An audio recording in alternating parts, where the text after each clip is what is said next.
سناك يغني عيون الكون والبشر عن المصابيح في الظلماء والقمر، وصوت ملفاك تنبيه لمن هجروا حلاوة الوصل بالآيات والسور. أما الدروب ففيك الله مهدها إلى الآريك من الفردوس والسرر، بأرضك الزرع لم يخذل من اجتهدوا، ولن يعود بغير الجود بالثمر. وفي لياليك للأوماب مكرمة، وفي النهار صيام طيب الأثر.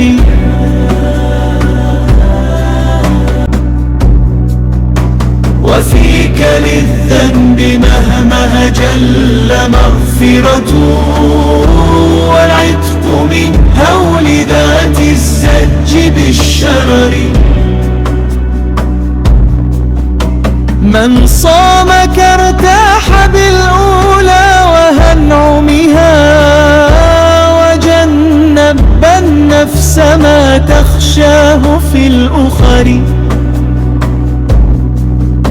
ونادم الأمن في دنيا إقامته، ووفر الزاد والمركوب في السفر.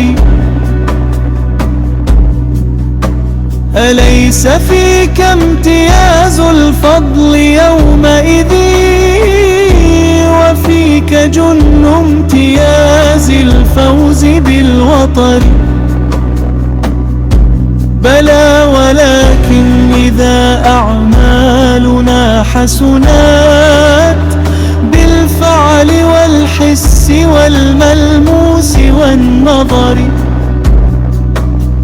يا من ترى كل مكنون وغائبتي، وتجعل النهر منسابا من الحجر. حملت يا رب أثقالا على كتفي، وفاجأتني فها السبعين بالنذر. وأنت ذو العفو عن عبدي مشاع وجاء، فباء بالمس بالمأساة والضرر. وأنت بالملك والتكوين منفرد، وفوق ذي كل سلطان ومقتدر. وأنت بر رحيم لا شبيه له في الخلق والشأن والتدبير والصور.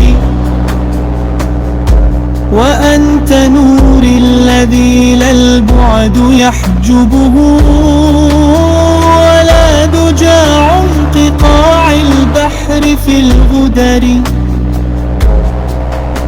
فهب إذا صرت كالأموات لي قبسا، عليه أحيا إذا ضل الخطى بصري.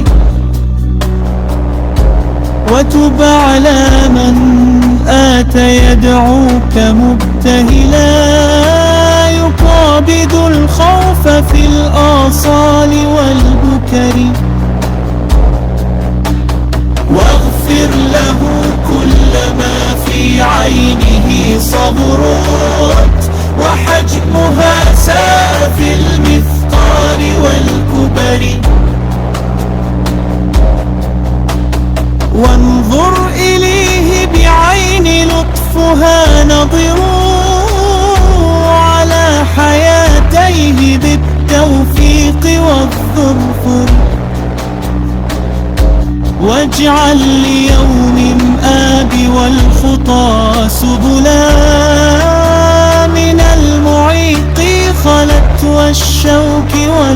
الأثر. لعل نفسي إذا آمالها يبسات تفوز يوم الحساب الآتي بالخضر.